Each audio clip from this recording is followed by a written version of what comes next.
tous ceux qui nous suivent sur Internet. Que le Seigneur vous fortifie avec sa parole. Je salue tous les serviteurs de Dieu du ministère Repentance et Sainteté. Que la grâce et la miséricorde de Dieu soient avec vous tous, au nom de Jésus. Amen. Nous allons voir un sacrifice, le thème de notre message, un sacrifice d'action de grâce. Alléluia! L'action de grâce, c'est une chose puissante. Nous allons le découvrir. Et quelque chose qui est pratiqué devant le trône de Dieu lui-même. Alléluia. L'action de grâce, d'abord le mot grâce dans la parole de Dieu a plusieurs sens. Mais celui qui nous intéresse en ce matin, c'est remerciement, expression de gratitude.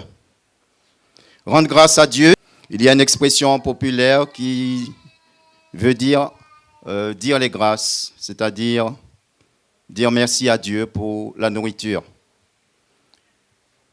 Nous allons essayer de comprendre quel regard que Dieu a sur l'action de grâce, ou encore comment Dieu considère l'action de grâce.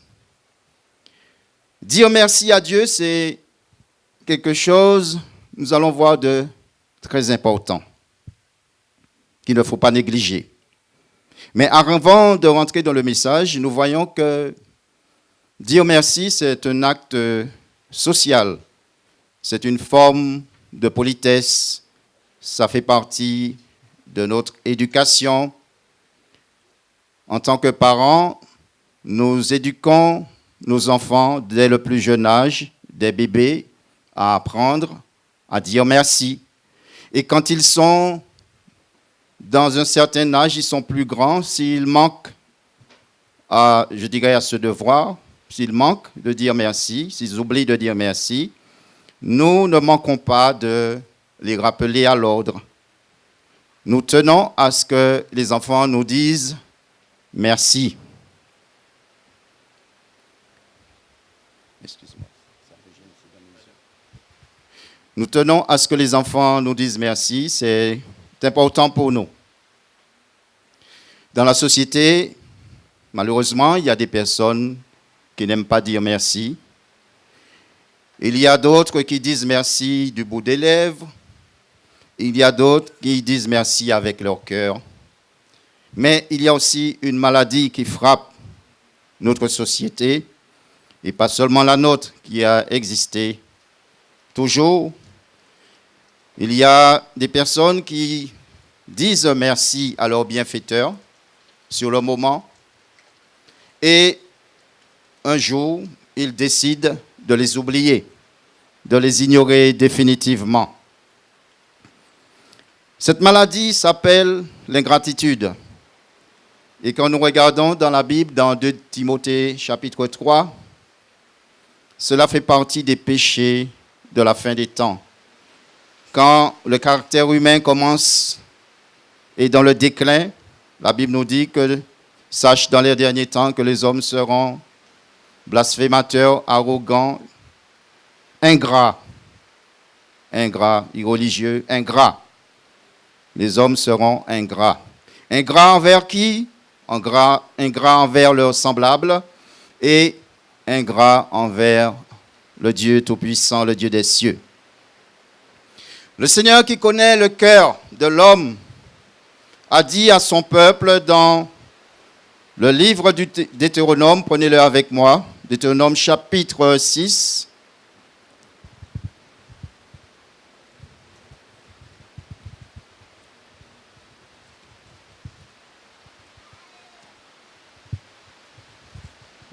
Deutéronome chapitre 6, verset 12.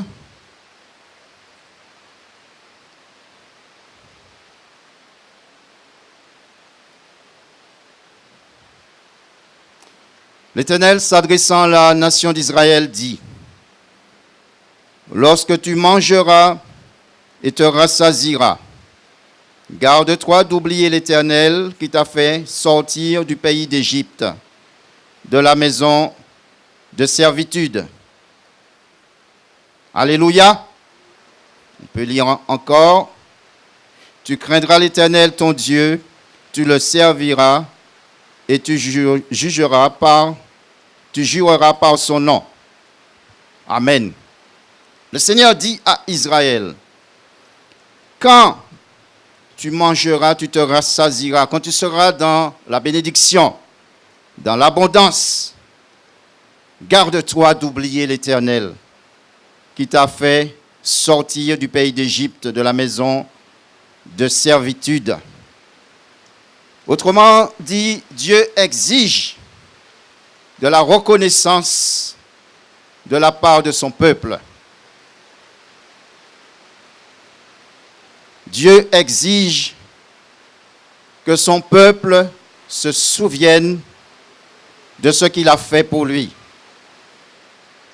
C'est pourquoi le Seigneur Jésus s'est trouvé profondément indigné quand il a guéri 10 lépreux et qu'un seul est revenu vers lui.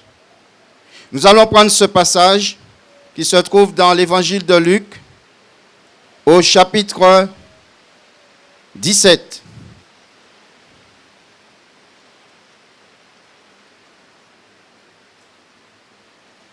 Prenons l'évangile de Luc au chapitre 17.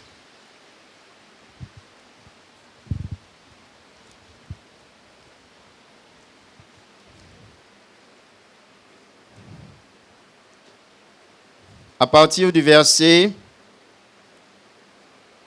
11. Luc 17,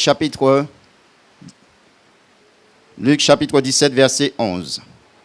Jésus, se rendant à Jérusalem, passait entre la Samarie et la Galilée. Comme il entrait dans un village, 10 lépreux vinrent à sa rencontre. Se tenant à distance, ils élevèrent la voix et dirent, « Jésus, Maître, aie pitié de nous. » Dès qu'il les eut vus, il leur dit, « Allez vous montrer au sacrificateur. » Et pendant qu'ils y allaient, il arriva qu'ils furent guéris. L'un d'eux, se voyant guéri, revint sur ses pas, glorifiant Dieu à haute voix. Il tomba sur sa face aux pieds de Jésus et lui rendit grâce. C'était un Samaritain. Jésus, prenant la parole, dit, « Les 10 n'ont-ils pas été guéris? Et les 9 autres, où sont-ils? Ne s'est-il trouvé que cet étranger pour revenir et donner gloire à Dieu? » Puis il dit, « Lève-toi, va, ta foi t'a sauvé. » Amen. C'est un passage qui est très fort, qui parle beaucoup de l'action de grâce. Quand Jésus entre en Samarie, la Bible dit que 10 hommes viennent à sa rencontre parce que sa renommée l'a précédé. Ils connaissent Jésus comme celui qui fait les miracles, le faiseur de miracles. Et ils disent, « Maître, aie pitié de nous. » Ces hommes restent à distance, ce qui montre qu'ils ont une forme de lèpre qui est sévère, qui est contagieuse. En ce temps-là, on ne connaissait rien de la lèpre. C'était une maladie où il n'y avait pas de cure, pas de médicaments. Un individu qui avait la lèpre pouvait l'avoir sur tout le corps. Sa peau ça commençait par une petite tache et cela pouvait atteindre toute sa peau. Et la peau pouvait être détruite. Son apparence était modifiée, ce qui le rendait repoussant. C'est pourquoi dans la Bible, le péché est souvent comparé à la lèpre, à une lèpre spirituelle. En Israël, un lépreux était exclu de la société. Parce qu'on peut se demander, mais qu'est-ce que ces 9 Juifs font en Samarie, puisque les Juifs n'ont pas de relation avec les Samaritains. Peut-être qu'ils étaient là parce qu'ils avaient une meilleure vie là-bas. En Israël, un hébreu était exclu de la société. Il connaissait ce qu'on appelle une mort civile. Il n'avait plus d'existence. Par contre, dans les pays étrangers, dans les autres nations, ce n'était pas le cas. Un lépreux pouvait même exercer des fonctions importantes. Souvenez-vous du temps du prophète Élisée, Naaman le Syrien, qui était le chef de l'armée du roi de Syrie, Ben-Hadad. Il était général alors qu'il était lépreux. Le Seigneur, quand il entend ces hommes, il leur dit, allez vous montrer aux sacrificateurs. Pourquoi? Parce que les sacrificateurs délivraient une attestation si ils avaient constaté la guérison. Ils étaient habilités pour cela. Mais ce qui est étonnant, c'est que le Seigneur leur dit d'aller chercher l'attestation, d'aller faire reconnaître votre guérison. Normalement, c'est la deuxième étape. C'est après la guérison qu'on va voir le sacrificateur pour avoir cette attestation. On dirait que le Seigneur met la charrue avant les bœufs. Ces hommes auraient pu s'irriter. C'est comme quand le Seigneur vient près de la piscine, il demande à un homme de 38 ans, veux-tu être guéri? L'homme aurait pu s'irriter. Mais Seigneur, qu'est-ce que tu me demandes là? Non. Ces hommes ont manifesté une obéissance, une soumission à la parole. Ils ont eu une foi obéissante. Et nous pouvons, et c'est à leur avantage. Ils ont eu une foi qui honore Dieu. Ils sont partis. Peut-être qu'ils pensaient que la guérison serait arrivée, serait survenue quand ils seraient devant les sacrificateurs. Mais la Bible nous dit qu'ils ont été guéris en chemin. La guérison peut venir sur le chemin. Et ils sont allés. Et ils ont été purifiés de la lèpre. Leur peau est redevenue saine. Complètement guérie.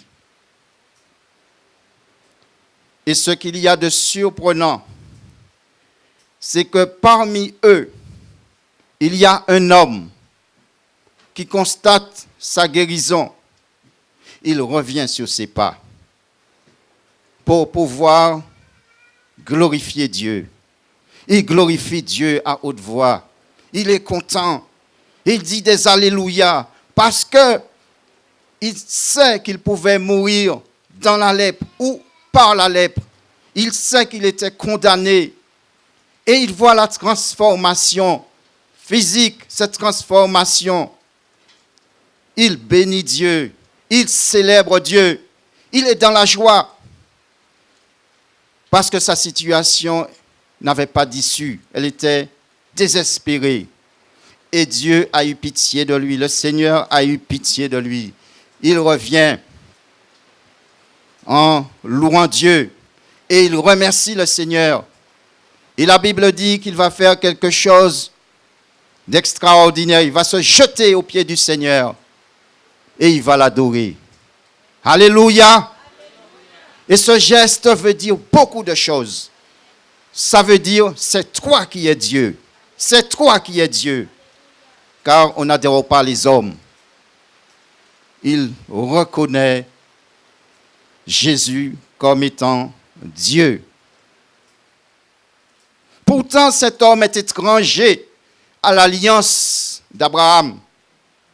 Cet homme est un Samaritain, précise la Bible. Il est étranger. Mais son cœur n'est pas insensible à l'intervention de Dieu dans sa vie. Amen. Le Seigneur va louer l'action de cet homme. Mais en même temps, il va condamner les autres. Juifs, c'est ceux qui font partie de sa nation, qui ont l'alliance, qui ne reviennent pas rendre gloire à Dieu, qui ne reviennent pas remercier le Seigneur, qui ne reconnaissent pas que Dieu a agi pour eux. Le Samaritain a eu la bonne attitude. Il a manifesté des choses qui appartiennent au royaume de Dieu. La louange. Il a manifesté l'action de grâce, l'adoration. Nous savons que la louange est pratiquée devant le trône de Dieu, que l'adoration est pratiquée devant le trône de Dieu, mais l'action de grâce aussi. Regardons un exemple dans Apocalypse. Allez avec moi dans Apocalypse chapitre 4, verset 9.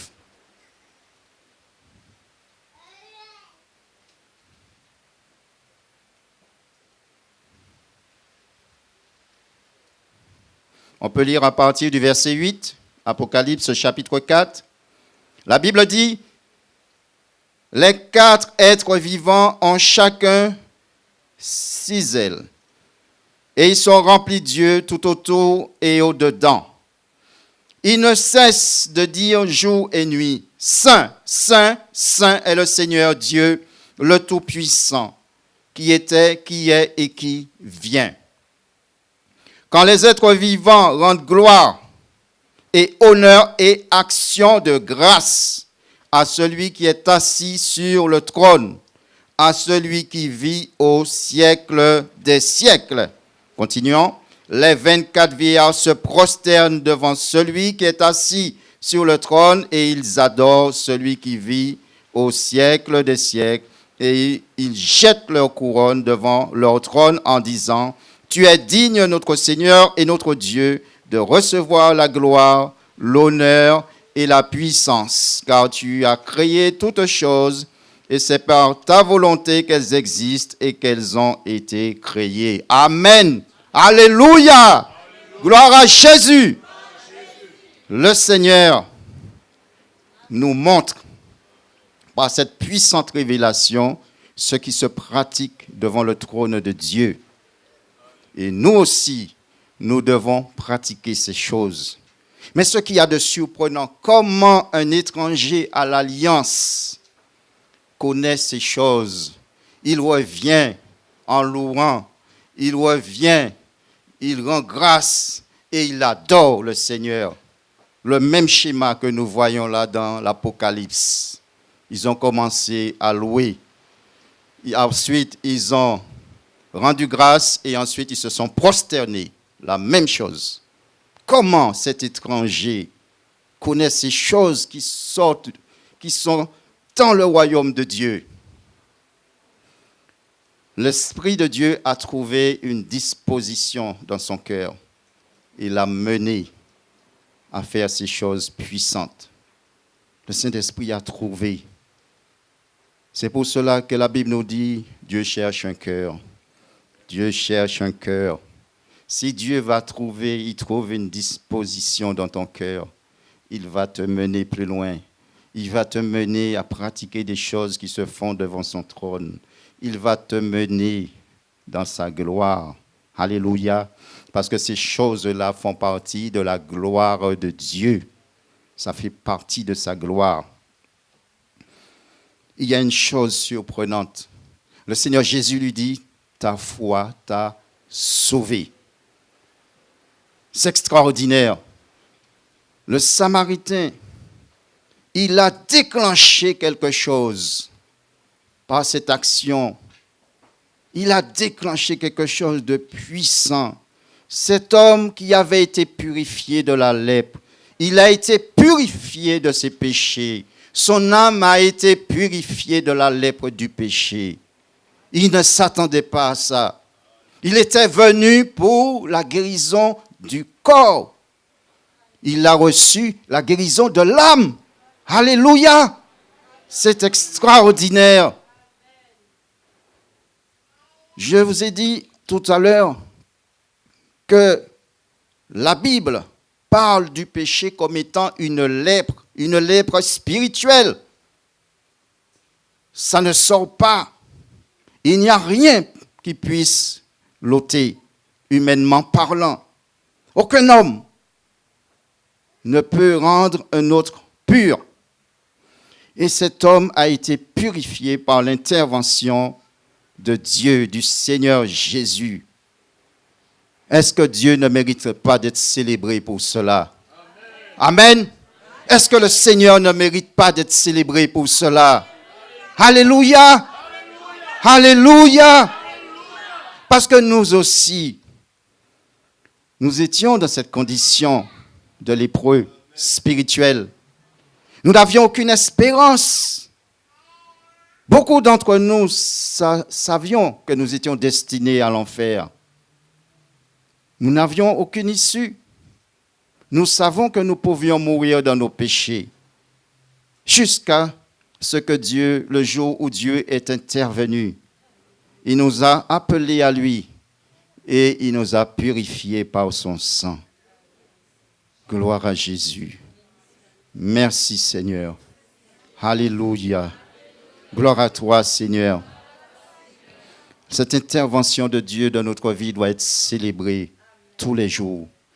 Nous devons reconnaître tous les jours cette grâce de Dieu. Nous devons la célébrer. Remercier Dieu pour ce salut qu'il nous a accordé en Jésus-Christ. Cette action de grâce doit être constante dans notre vie. Amen. L'action de grâce, c'est quelque chose, nous voyons, qui est important dans le royaume de Dieu et qui doit devenir important pour nous. La Bible nous le montre. Quand nous célébrons la communion avec le Seigneur Jésus, qui est la Pâque du Seigneur, cette communion qui est appelée aussi la Sainte Seine, devant laquelle nous ne devons pas venir de n'importe quelle manière, mais nous devons venir avec un cœur sanctifié, avec des mains pures. L'action de grâce est au centre. Elle est au centre de ce moment. L'action de grâce. Vous retrouvez l'action de grâce au centre de ce moment. Nous remercions Dieu pour le corps de Jésus-Christ. Alléluia. Dieu aime l'action de grâce. Dieu veut que ses enfants pratiquent l'action de grâce. L'action de grâce, nous voyons, vient du trône. Il y a dans la Bible une femme dont la fille était tourmentée par un démon. Elle est venue voir le Seigneur pour pouvoir implorer la délivrance. Regardons dans Matthieu chapitre 15.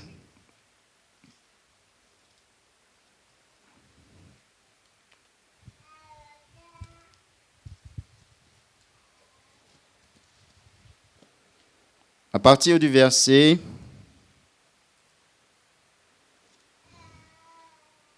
21, vous allez voir où je vais en venir. On va faire un parallèle avec l'autre texte. Matthieu chapitre 15, verset 21. La Bible dit, « Jésus étant parti de là, se retira dans le territoire de Tyr et de Sidon. Et voici une femme cananéenne qui venait de ces contrées lui cria, « Aie pitié de moi, Seigneur, fils de David, ma fille est cruellement tourmentée par le démon. » Et il ne lui répondit pas un mot. Et ses disciples s'approchèrent et lui dirent avec instance, « Renvoie-la, car elle crie derrière nous. » Il répondit, « Je n'ai été envoyé qu'aux brebis perdues de la maison d'Israël. » Mais elle vint se prosterner devant lui, disant, « Seigneur, secours-moi. » Il répondit, « Il n'est pas bien de prendre le pain des enfants et de le jeter aux petits chiens. » « Oui, Seigneur, dit-elle, mais les petits chiens mangent les miettes qui tombent de la table de leur maître. » Alors Jésus lui dit, femme, ta foi est grande, qu'il te soit fait comme tu veux. Et à l'heure même, sa fille fut guérie. Amen. Alléluia. Gloire à Jésus. C'est extraordinaire comment cette femme a persévéré dans cette situation. Parce qu'il y avait beaucoup d'obstacles, beaucoup de choses qui pouvaient la faire repartir dans la direction opposée. D'abord les disciples qui disent, Seigneur, envoie-la. Elle a sûrement entendu. Ensuite, le Seigneur qui dit, je suis venu pour les Juifs, pas pour les étrangers. Et le Seigneur qui dit, il n'est pas bon de prendre la bénédiction des enfants d'Israël et de donner aux étrangers. Et le Seigneur la qualifie de petit chien. Ce n'est pas bon de jeter le pain des enfants aux petits chiens. C'est quand même très dur. Ce sont des paroles dures. Il y a de quoi vous décourager. Mais Seigneur, pourquoi ces paroles sont dures? Mais le Seigneur sait pourquoi. Et cette femme, le Seigneur savait avec qui elle parlait, avec qui il parlait. Et cette femme ne s'est pas découragée. Elle a tenu bon. Et le Seigneur lui a dit, à cause de ta parole, à cause de ta foi est grande. Le démon est sorti de ta fille et sa fille fut guérie à l'heure même. Amen. Le Seigneur a loué la foi de cette femme.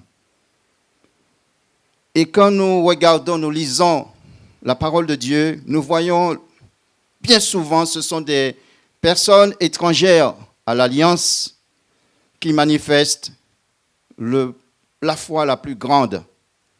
Comme cet officier qui a dit, Seigneur, je ne suis pas digne que tu entres chez moi, mais dis seulement une parole et mon serviteur sera guéri. Le Seigneur Jésus a été honoré de cette foi. Jamais, il dit, je n'ai trouvé une foi comme cela en Israël. C'est tout à l'honneur de cette femme. Mais ce qui nous interpelle là, c'est que le Seigneur ne lui dit pas, ta foi t'a sauvé. C'est étrange. Le Seigneur ne lui dit pas, ta foi t'a sauvé. Une foi aussi grande. Mais il faut remarquer une chose. La Bible ne dit pas que cette femme a remercié Jésus. La Bible ne dit pas que cette femme a loué le Seigneur. La Bible ne dit pas que cette femme a adoré Jésus. Nous ne voyons aucun signe de reconnaissance. Aucun signe. La Bible ne parle pas de ces choses. Donc, ce n'est pas qu'ils ont oublié de l'écrire. C'est qu'il n'y en a pas eu. Et c'est extraordinaire quand même. Une si grande foi. Et pourtant, il a manqué l'action de grâce. Elle n'a pas remercié. Elle n'a pas loué. Elle n'a pas adoré. Elle a eu la foi pour la délivrance de sa fille, mais elle aurait pu obtenir sa guérison spirituelle parce qu'elle s'est approchée du Sauveur. Amen. Elle aurait pu l'avoir, elle s'est approchée du Sauveur. Elle est repartie sans la guérison spirituelle de son âme. Alors, qu'est-ce qui était dans sa tête? Vous savez, la Bible dit qu'elle était syro-phénicienne. Peut-être que dans sa nation, et certainement, il pratiquait des actes de sorcellerie. Il faisait plein de choses. Peut-être qu'ils utilisaient des démons pour chasser des démons. Il faisait plein de choses. Elle va devant le Seigneur Jésus. Même si elle ne sait pas que c'est Dieu. Elle ne sait pas que c'est le Messie. Mais devant ce que le Seigneur lui dit, à cause de cette parole, le démon est sorti. Elle avait la foi. Elle n'a pas remercié. Aucun acte de remerciement, aucune reconnaissance. Est-ce qu'elle a comparé Jésus à un de ces charlatans dans sa nation? Elle disait, peut-être je vais le voir, celui-là il est plus grand, il est supérieur que les autres. Je ne sais pas. Mais c'est son attitude. Malgré cette grande foi, aucune reconnaissance. On peut avoir la foi pour être guéri, la foi pour être délivré, mais pas pour être sauvé. Dans une évangélisation, des personnes peuvent être guéries parce qu'ils ont la foi pour être guéris, mais ils ne se donnent pas à Jésus. Ils n'ont pas la foi pour être sauvés. Ils n'ont pas la foi pour être lavés de leurs péchés. J'ai vu des personnes pour lesquelles on a prié. Elles ont été guéries. Mais ces personnes n'ont jamais donné leur vie à Jésus. C'est terrible. Si tu considères le Seigneur Jésus comme un grand guérisseur seulement, comme celui qui te donne la délivrance, qui te donne la guérison, seulement tu le considères seulement comme cela, tu es en danger, tu es sur le chemin qui mène en enfer. Je te le dis en vérité. Car Jésus n'est pas venu seulement pour guérir le corps, il est aussi venu pour guérir l'âme. Et il a dit, dans Ésaïe 61, on peut le reprendre.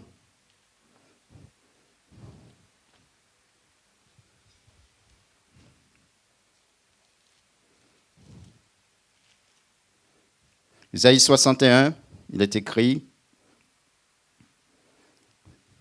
donc c'est prophétique, « L'Esprit du Seigneur, l'Éternel est sur moi », il s'agit du Seigneur Jésus, « car l'Éternel m'a oint pour porter de bonnes nouvelles aux malheureux. » D'abord la parole, première chose.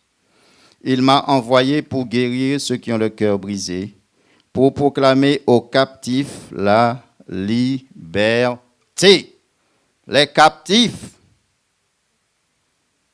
Les captifs.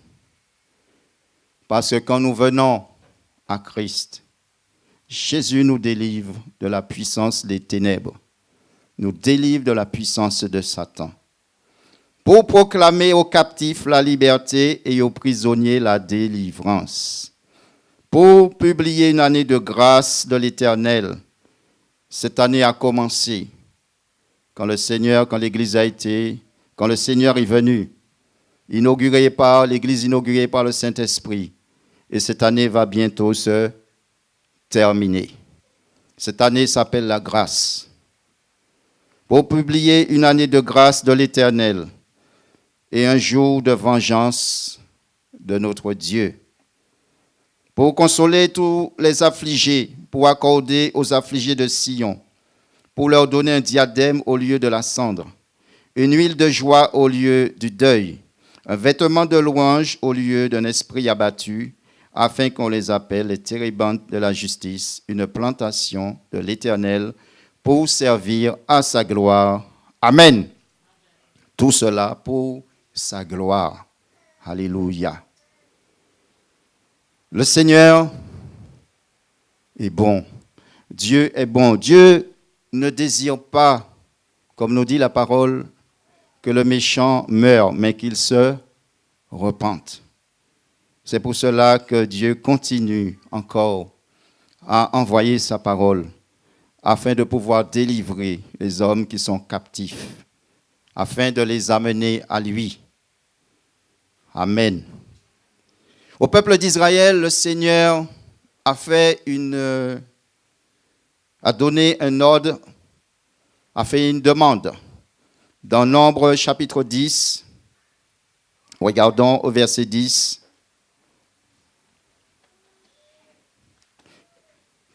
En ce qui concerne l'action de grâce, regardons ce que Dieu demande. Nombre chapitre 10, verset 10. Le Seigneur dit,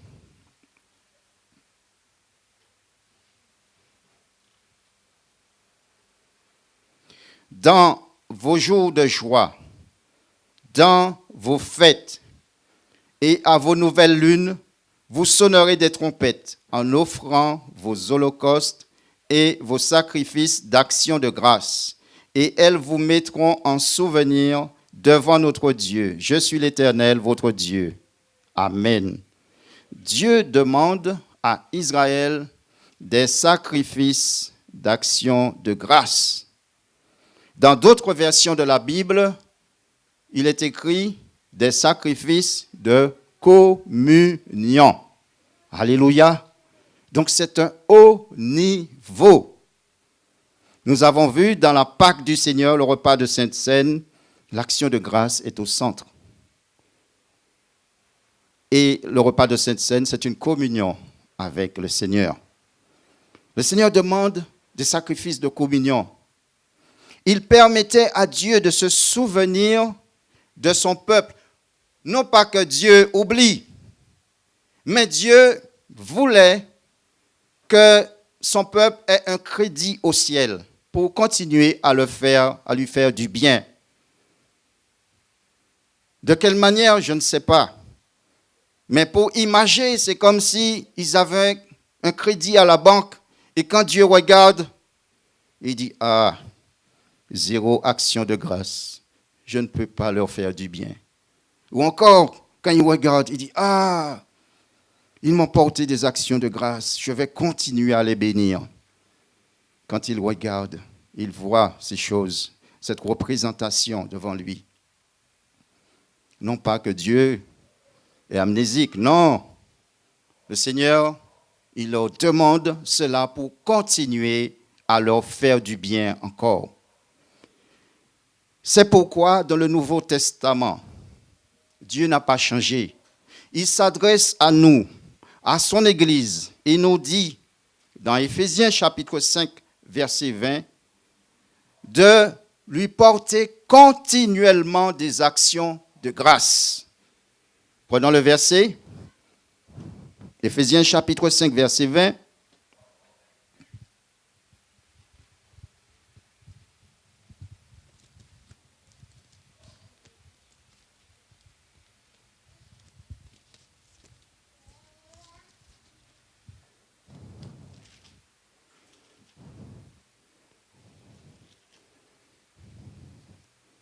La Bible dit, rendez continuellement grâce pour toutes choses à Dieu le Père au nom de notre Seigneur Jésus-Christ.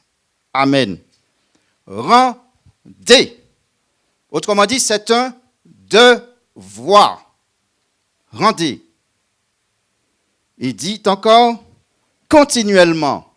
Ce n'est pas de temps en temps. Ce n'est pas quand tu as envie. Ce n'est pas quand tu es dans la joie seulement. C'est tout le temps. Même et surtout quand tu es dans la fournaise de l'épreuve.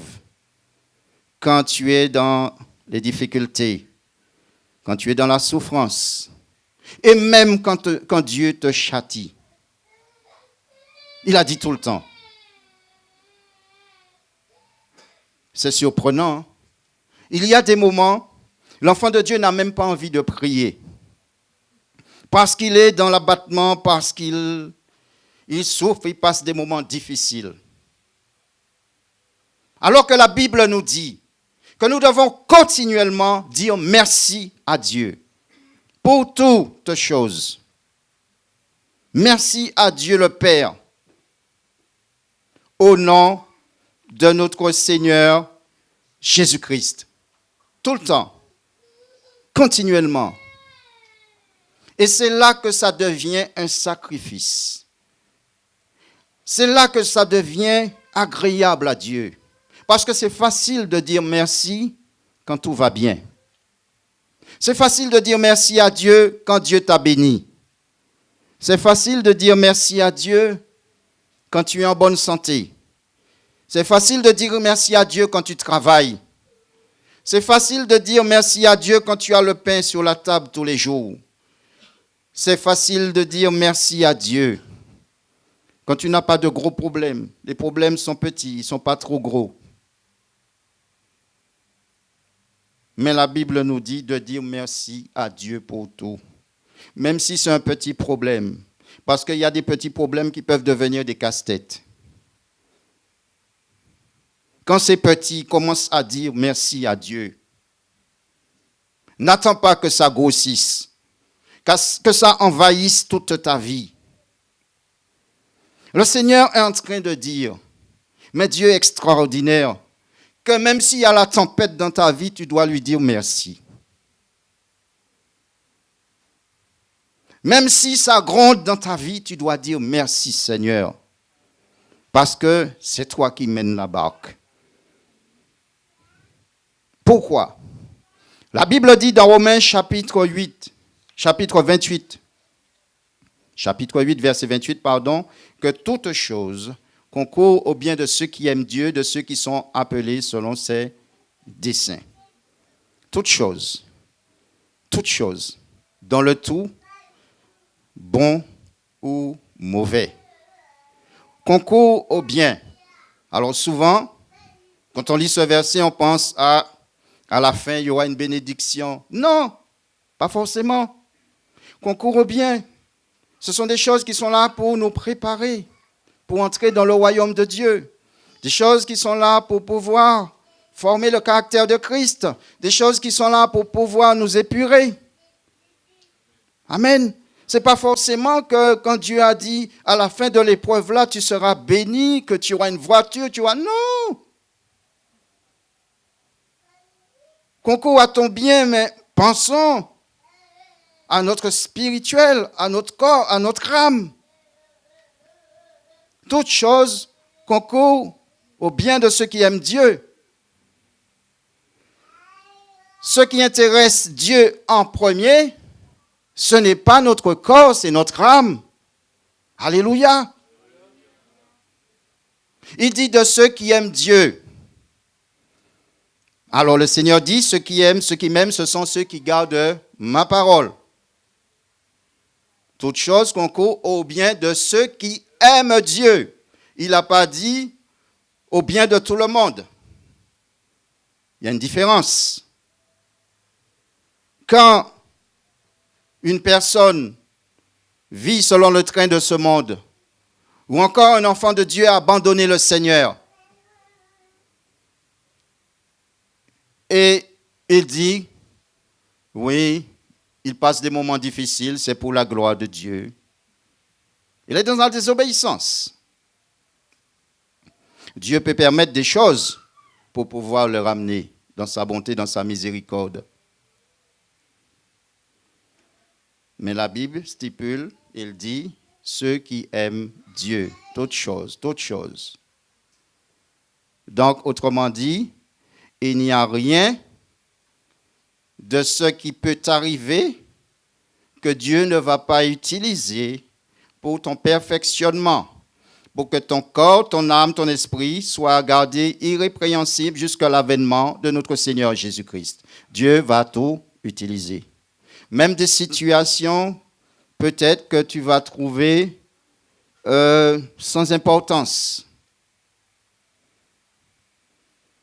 Des choses auxquelles tu ne vas pas prêter attention. Le Seigneur utilise tout. Peut-être pour pouvoir, si tu es un homme, une femme qui bronche facilement, qui s'énerve facilement, qui s'emporte facilement, Dieu va mettre souvent des situations pour te mettre dans un état, te trouver dans une impatience. On va te faire attendre. On va te faire perdre ton temps. Des choses qui vont pouvoir t'irriter. Remarque à chaque fois que c'est toujours des situations comme cela qui viennent. pour t'irriter et tu ne comprends pas pourquoi tu te mets toujours en colère alors que Dieu est en train de te former dans son école de la patience. Il est en train de te montrer que tu dois apprendre à être patient. Tu dois remercier le Seigneur pour cette situation. Oui, ça fait 2 heures que tu l'attends. 2 heures. J'avais rendez-vous à 8 heures, il est 10 heures, il n'est pas encore arrivé. Tu te dis, mais quand il va arriver, il va m'entendre. Le Seigneur est en train de te former. Toutes choses concourent au bien de ceux qui aiment Dieu, de ceux qui sont appelés selon son dessein. Nous n'avons pas toujours cette, comment dirais-je, nous ne raisonnons pas toujours en homme spirituel pour pouvoir remercier Dieu. Souvent, c'est le charnel qui va prendre le dessus. Dans les situations, on va s'emporter. On peut même dire des choses. Mais nous devons demander à Dieu que chaque situation de notre vie, qu'il utilise pour pouvoir nous former, que nous puissions recevoir cela comme une bonne chose, le remercier chaque jour.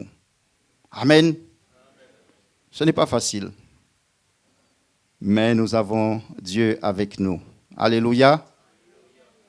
Le contraire de la reconnaissance, puisque la reconnaissance est souvent liée au remerciement. Souvent, je dis, pas toujours, puisque nous avons vu qu'il y a des personnes qui remercient et après ils deviennent ingrates. Le contraire de la reconnaissance, c'est l'ingratitude. Et si vous remarquez bien, l'ingratitude dans la parole de Dieu s'accompagne de murmures. Regardons dans Nombre 21. Le peuple d'Israël a beaucoup murmuré contre Dieu, beaucoup murmuré contre Moïse, son serviteur, et contre Dieu. Nombre 21, versets 4 à 6.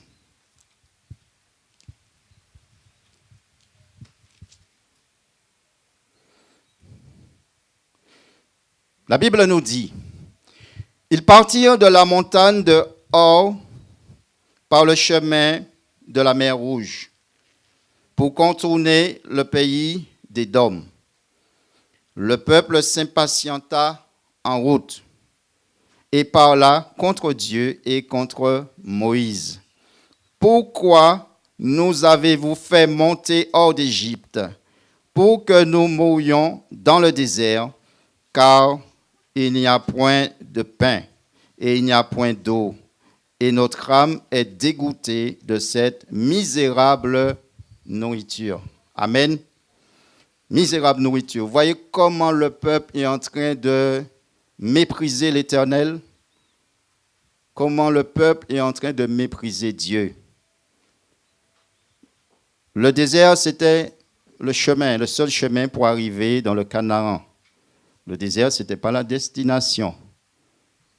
Et le peuple, il perd la vision.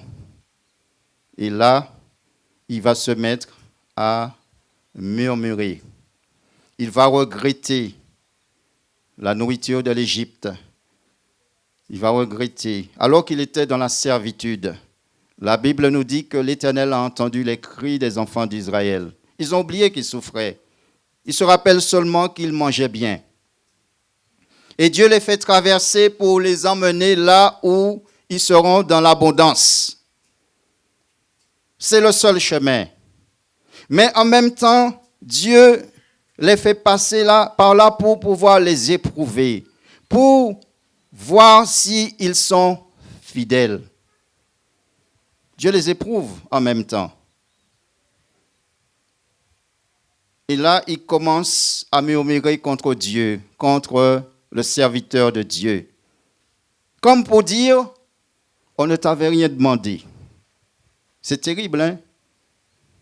Mais parfois, l'homme, vraiment, il manque de révérence à l'égard de Dieu. Même s'ils n'ont pas dit, mais les murmures là, leur comportement, l'homme manque de respect à Dieu. Et ce n'est pas nouveau. Quand vous regardez, on remonte un peu en arrière.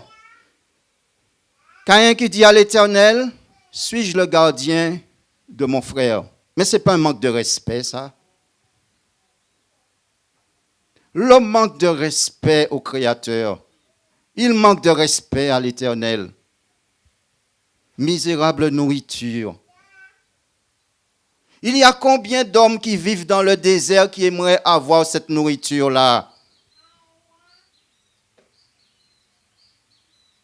Et Dieu leur donne cette nourriture qui est bonne, appropriée, parce qu'ils n'ont pas besoin de boire tous les jours. Ils méprisent Dieu. Dieu leur donne ce qu'il faut pour la route. Ce n'est pas encombrant. Ils doivent se déplacer. Dieu ne va pas faire pleuvoir des régimes de bananes sur eux. Ils se déplacent. Il faut quelque chose de léger, quelque chose qu'ils peuvent consommer tout de suite. Ils sont mécontents. Ils méprisent le Seigneur. Ils préfèrent la vie qu'ils avaient là-bas. Quelle ingratitude. C'est comme si un enfant de Dieu disait au Seigneur, je t'avais rien demandé. C'est terrible, hein, ça. Le Seigneur l'a sauvé, c'est comme s'il disait à Jésus, je t'avais rien demandé. C'est terrible. Il n'y a rien de plus offensant pour Dieu. Mais vous allez me dire, oui, mais quand même, un enfant de Dieu ne va pas dire ça à Dieu. Si, je vous assure. Même s'il ne le dit pas avec sa bouche, il le dit avec son comportement. Quand il retourne dans ses péchés, à ce qu'il avait vomi, il dit à Dieu, je ne t'avais rien demandé. Il n'a pas compris la grâce. Il n'a pas compris que chaque jour, il doit célébrer Dieu pour cette grâce. Il doit le remercier de l'avoir sauvé, de l'avoir retiré de la force pour qu'il n'aille pas en enfer pour l'éternité. Tous les jours, il doit célébrer Dieu et marcher avec le Seigneur jusqu'à son retour ou jusqu'à ce qu'il meure. Les hommes sont compliqués. Dieu vient au secours de l'homme. Il y a des hommes qui ignorent l'appel. Le Seigneur dit, repentez-vous. Le Messie revient. Ils ignorent. Il y a de ceux qui ont accepté l'appel. Ils retournent en arrière, retournent dans le monde, retournent à leurs anciens péchés, méprisant la grâce de Dieu. C'est terrible, hein? Ce n'est pas une mince affaire. L'homme est compliqué, l'homme est difficile. Mais pourtant, Dieu manifeste encore de la patience. Dieu manifeste beaucoup de patience face à l'ingratitude des hommes, face au mépris, au rejet de sa parole, au rejet de Jésus-Christ. Les sacrifices d'action de grâce touchent le cœur de Dieu. Les sacrifices, quand ça te coûte de dire merci à Dieu, sache que ça touche le cœur de Dieu. Et que ça peut déclencher des choses puissantes pour toi. Dieu peut même écouter la fournaise. Il peut même écouter la fournaise. Mais si nous savions ces choses, nous arrêterions de murmurer. Dieu nous est favorable quand nous le remercions dans les moments difficiles. Parce que c'est normal que nous traversions la fournaise pour être épurés. C'est normal. Un chrétien qui ne pratique pas l'action de grâce, qui ne dit pas merci à Dieu, qui attend d'être béni, mais qui ne voit pas la plus grande bénédiction de sa vie, c'est le salut. Il attend que Dieu lui donne je ne sais quoi pour pouvoir le remercier. Il sera toujours ingrat. Il sera ingrat à l'égard du Seigneur. La plus grande chose que Dieu a faite pour nous, c'est le salut. Il n'y a rien d'incomparable. Alléluia. L'action de grâce, c'est reconnaître la bonté de Dieu. Amen. Tous les jours, nous devons reconnaître la bonté de Dieu. S'il y a une chose que tu dois retenir de ce message, c'est ça. Tu dois reconnaître tous les jours la bonté de Dieu.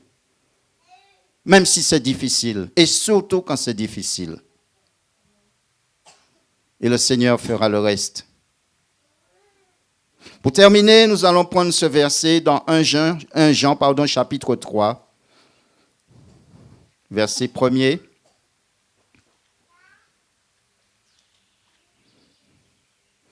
La Bible dit, «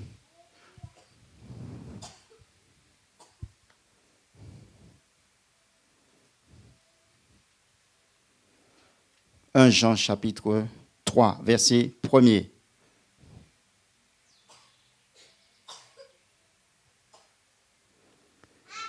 Voyez quel amour, dis après moi, quel amour.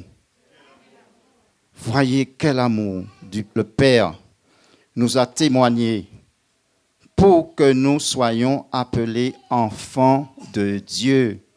Alléluia. Et nous le sommes. Si le monde ne nous connaît pas, c'est parce qu'il ne l'a pas connu.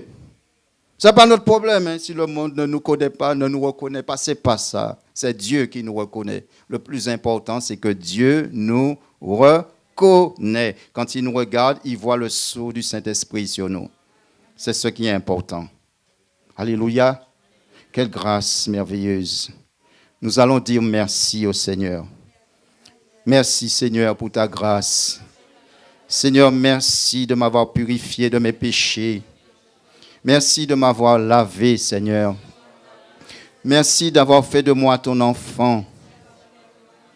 Merci, Seigneur, pour la préparation, pour le retour de Christ.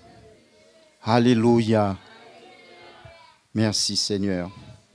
Je vais prier le Seigneur, le remercier pour sa parole qui nous aide encore par son Saint-Esprit pour que nous soyons prêts pour son retour. Souverain Maître, éternel Dieu de gloire, je te bénis, Seigneur, je te remercie pour ta parole.